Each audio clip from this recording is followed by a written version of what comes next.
ইচ্ছে ছিল আজকে গরুর মাংস রান্না করব না, কিন্তু বাধ্য হলাম।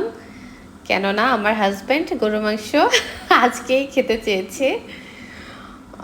যদি আমার ইচ্ছে ছিল কালকে রান্না করব, আজকে মাছের তরকারি কিছু ছিল, তো ওটা দিয়ে চালিয়ে দিতে চেয়েছিলাম, কিন্তু আমার হাজব্যান্ডের মুখটা শুকিয়ে গিয়েছে। সেই মুখটা দেখার পরে ডিসাইড করলাম আজকেই গরুর মাংস রান্না করব, কিন্তু তাকে বলিনি।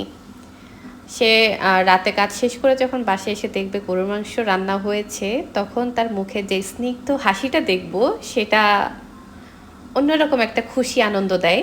তো আমি সেই সময়টা খুব পছন্দ করি, যার কারণে আমি তাকে বলিনি যে আমি রাতের জন্য গরুর মাংসই রান্না করতেছি। বাচ্চার বাবা সারাদিন কাজ করে কষ্ট করে আমাদের জন্যই তো করে, তাই না? আমরা তো তার জন্য কিছুই করতে পারি না, কিন্তু তাকে তার পছন্দ মতো রান্না করে দিলে তার মতো খুশি আর কেউ থাকে না। সে সারাদিন পরে যখন এসে দেখে তার পছন্দের রান্না করা হয়েছে, তখন সে অনেক বেশি খুশি থাকে আর অবাক দৃষ্টিতে আমার দিকে তাকিয়ে থাকে। তাই তাকে সারপ্রাইজ দিতে আমারও অনেক বেশি ভালো লাগে।